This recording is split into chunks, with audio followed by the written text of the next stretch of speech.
What's up, Rock Camp bass players?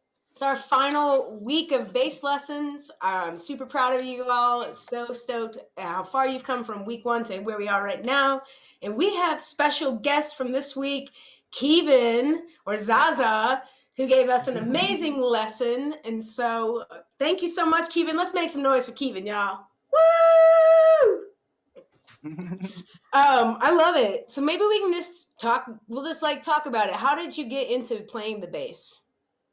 Well, I actually signed up in elementary school for a guitar class. And on the very first day of guitar class, the teacher of the guitar class was actually the orchestra teacher as well. She was like, "Wow, you have really big hands. You should play the upright bass." And I was like, "All right." So Nice. then I joined the orchestra and I've been hooked ever since. So it was really my first instrument. I never even got to touch a guitar. That's crazy. And to start on an upright bass too. That is one of the hardest instruments I've ever tried to play. I mean, you've got this gigantic elephant that you're trying to play on. That's what I always Yeah. think. But yeah, and then that's what I've seen you play live too is your upright bass. And can you talk a little bit about that versus like the electric bass? Yeah, actually, when I started playing upright bass, my bass teacher, not when I started, but when I went to the performing arts school in high school, I got a private teacher because I needed to catch up on my skills. And the private bass teacher told me that I wasn't allowed to play electric bass until I could play the upright bass right, because it would make more sense with your positions and all your shifting and everything if you started on the upright bass first. And I just think that's bizarre because they're both like completely different instruments to me. Yeah, And they really are. yeah, somebody was like, "You want to join my band and playing bass?" And I was like, "Yeah, I'm super down." And then I showed up to bass or to band practice and I brought my upright and they're like, "You don't have an electric bass?" And I was like, "No, I don't play one of those." I didn't even own one, so I had to go buy one. Yeah, I adapted to it well now, but it was like a big shift for me, especially from classical music. Yeah, definitely. But you also play it on not classical music, right? You played in kind of a lot of genres.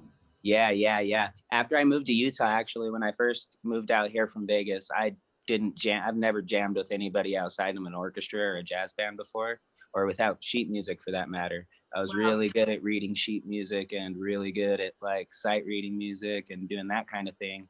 But I had never jammed with anybody before, so it was super weird to like get on stage and feel like a rookie. And I was like, whoa, I went to like a really high level performing arts school and I don't know how to play with you guys. So I had to learn how to jam and everything like that. So when I moved out here, I just started playing in everybody's bands because it was so much fun to jam with other people without sheet music. Yeah, without like something telling you what to play. But it's really Yeah. cool that you started with that like foundational stuff. Because I do think I learned the opposite. I just sat down on a drum kit and could play. I didn't ever count out beats or anything like that until rock camp, actually. And then I was like, whoa. And so I think learning both languages is important. I think because once you hit a plateau with wherever you are in your music playing, it's important to go try something completely different, right? Try something new. And that's what keeps you excited about learning bass. And I love that you went from like playing bass in everyone's band to fronting your own band and being a one human band, and Yeah. it's pretty awesome. And can you talk a little bit about that? Was, kind of making a transition from playing the bass to doing other jobs or you know what I mean? Yeah. Um, I always wanted to sing really bad, but I was always really shy and I didn't like my voice at all. And so I was just learning how to play guitar. And then one day I was joking around like with a joking voice singing. And my partner at the time was like, "That was really good. You should do more of that." And I was like, "Huh." So then I started doing that and I really liked it. And yeah, so I just decided to start writing some songs. It was actually easier for me to write songs than it was to cover other people's songs because I wasn't that good at playing guitar yet. So every time I tried to learn somebody else's song, I wouldn't be able to play it all the way. So then I just started writing my own songs and here I am. I love that. Well, and I think writing your own songs is amazing because then you don't, if you're not trying to learn someone else's music, and you're just trying to write your music, then it's not really definable. It's your own genre. I think that's Yeah. rad. I love it. Mhm. Cool. So you talked about feel when you're playing the bass. Can you just elaborate just a little bit more on why something like that's so important? Yes. because take me, for example, when I moved from orchestra to trying to jam with a band, I was looking like with my eyes to find something to play, like, because I was so used to playing with sheet music or a chart or something like that. But it really forced me to close my eyes and just feel the energy of what was happening around me, listen to the notes that were playing, and feel that emotion of the song, because songs are stories, and people writing songs are trying to invoke that kind of emotion out of you. So it's really important to tune into that and clock into the feelings of songs. And once you feel that, you can move to it. And once you can move to it, other people can move to it. Yep, that is the truth. Hmm. Hillary, did you have any questions or anything?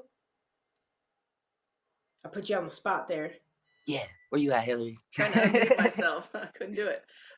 Well, I had a similar question to what Talia asked. Is just kind of like how does that feel different in classical music than in rock music? Because I think we have a lot of kids who are playing in orchestra or band at school, but have never jammed, have never had to just improv, like someone say, like in the key of A, just play. So can you Hmm. kind of talk about how you kind of saw your brain shift, or what you had to kind of change to understand, or to like shift that learning to like rock music and more of like writing your own music? Yeah, for sure. When I was in an orchestra, I mean, outside of playing with the Philharmonic Orchestra that had percussion and stuff like that, there's no drums. So you're not tied to anything really. And the bass is just the foundation in an orchestra. It's just there to like hold the floor, you know? So I took that and I adapted it into playing with a band, but then you have to be a teammate, a partner with the drummer, because everything you and the drummer are doing has to be grooving. You guys have to be connected and feel with each other. So that's really important, to feel what your drummer's playing, watch the kick drum, because the kick drum will beat, and that can be your visual cue to feel that groove if you can't find it from your ear. But yeah, definitely feeling what the drummer is doing is something that I focused a lot on, Cool. because the drummer became my sheet music whenever I was lost. I just looked at what the kick drum was doing and linked up my fingers to that. And Yeah. Nice. yeah. That's cool. And I think it's important because like Tally was saying, like she sat at a drum set and played, and same with me. Like I didn't take any music lessons growing up. I've, couldn't read sheet music to save my life. I kind of know the concept of what it is, but never played with sheet music. And then I think we have a lot of learners that are rely on sheet music and need to shift the other way. So I think that's really cool to think about it both ways. The person that like learns by ear versus learning by, you know, reading notes. So it's Hmm. super cool. Totally. When I first started playing bass in the orchestra, they put me in an intermediate orchestra for some reason. It wasn't because of my skill level or anything like that. That's just where they needed a bass player. And I didn't know anything that was going on with the sheet music or any of that stuff. It was my first instrument ever. So, and I didn't have a private teacher through all of that. So I tried to grasp everything I could through what they were teaching me in elementary. So I started a lot with feel then, but then when I got into high school, I had to get a private teacher because it was like high level orchestra stuff that I was doing. And that's when I got really good at sheet music and stuff like that. So it's definitely good to know both of them, because when one plateaus, you can switch back to the other. When one plateaus, you can switch back to the other, like Talia was saying. Yeah, and I also feel like too when you get stuck on just reading sheet music that it feels, and we all can agree that it feels robotic, right? Or that it feels Yeah. mechanical, and it is more mathematic. It has this like I don't know how to explain it, but it has to go a certain way. But when you get Hmm. to like listen to what other people are playing and put your own personal voice on something, and it can just be one note, right? You can just play like one Yeah. note on your bass, but it's the way you play that note. And I think that's rad. That's one of the reasons why I love your music, and I do think it's super unique. And it's you don't hear it and be like, "Oh, this sounds just like this." It's like, no, that's Keyvin. Like that's Yeah. unique. I love it. And the other thing I love is that you put your heart and your soul into it. You talk about what matters. And Mhm. that relates in the other instruments. Like when you play bass, you put your emotion into it. So that's rad. I love that about you. Yeah. Um, yeah. And I was just going to think, Hillary, did you have any other questions about your song or anything like that? Or No, I think we're good. I'm playing keys on my song, and June was playing bass, but we have actually recorded it in GarageBand, so that's a good step. Yeah. Learning how to use GarageBand. Yeah, I was gonna say, Keyvin, a lot of what you were just talking about. I learned clarinet and baritone saxophone in band, and I was always in concert band and pep band in high school, and I could read sheet music and teach myself any instrument. But I got to bass and drums, and it was very intimidating, and it's taken a lot of just like reframing. I mean, even last week talking to Kaya and really trying to figure out like what else I could play to spruce up the song, and all she could give feedback was like, just listen, and feel it out. And I think that ultimately, we found a really cool mood for our song, and I'm excited for what it sounds like. But yeah, I really resonate a lot with what you were talking about, because for me, I was like, I don't know how to feel music. Tell me what notes to play. And I'm like, you're playing the clarinet. You already know. It's like, I know how to play a note when I'm supposed to play it. I don't know how to feel music. Yeah. Well, it's just feeling that emotion that it gives you, feeling what makes your body want to move, because bass and drums is loud and it's proud, and it's what makes your body move. Rhythm moves the body and soul. So you have to be in tune with your body and your soul to get that rhythm moving. So that's what it's about when it's feeling the music. It's not very literal, but it is very literal, Totally. That's awesome. So where can people find your music and see what you do? Is there a website or social media? You can find me, for all you campers, just find me on anywhere you can stream music. I'm on YouTube, Spotify, Apple Music, iHeartRadio, all of them. So check me out there. And yeah. And is it under Keyvin VanDyke? Yep. Okay, Hillary, you want to type that in the chat? Well, I don't know. Does chat record? I think chat records. I don't know if it does or not. I'm like, I already have your albums. I already know where to find you. But yeah. So for me, one thing that happens a lot when I play the bass is that my hands get tired, right? They just, like, for me, the bass is the hardest. Like, your right hand having to go, like, you wouldn't think that's hard. It's hard. It's like really hard. Is there something that you do to like stretch out your hands, or anything you do to like get ready for a show or get ready to record beforehand?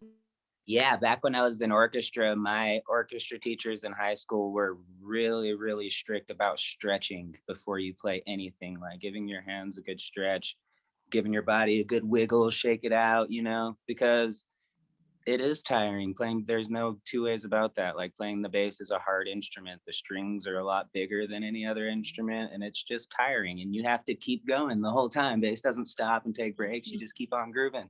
So just make sure you stretch out your hands all the time. If you're feeling like you're tired, back off to just the root note if you can, and chill, because there's nothing worse than carpal tunnel.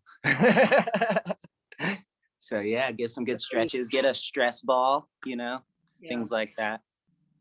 Mm-hmm. Cool. But don't be stressed about it. Yeah, don't be stressed. That's something I also love, when you can tell a bass player is just like laid back, kind of. And that kind of goes with Phil too, like not being ahead of the beat, or sometimes you do want to be right on the beat, but I don't know. There's kind of that thing where they talk about being just like right behind the beat. Can you talk about that a little bit? I like to lean on the beat for sure. It kind of separates, because it can get really muddy when the kick drum's slapping really hard and the bass is slapping really hard at the same time. So if you like lean into the beat a little bit, it like grooves into it like slides into the groove. I don't really know how to explain it. It's just, that's what me and my bass player call it. We just call it leaning on the groove super hard. That's perfect. Yeah, I got it. For the stinks This happens. Yeah. Yeah. Cool. Well, thank you so much for making that amazing lesson for us. And you've been to rock camp before, and we can be in person again. We definitely want to have you come back and teach some bass or guitar. I mean, you play amazing guitar too. So I'm into the bass. Yeah. So go out and support Keyvin. Go listen to their music. And thank you so much, Keyvin, for adding your voice to rock camp. Yeah, thank you all for having me. It really is awesome to be playing bass again. Rock. Thank you. Yeah. Thank you. So much love. Yeah. See you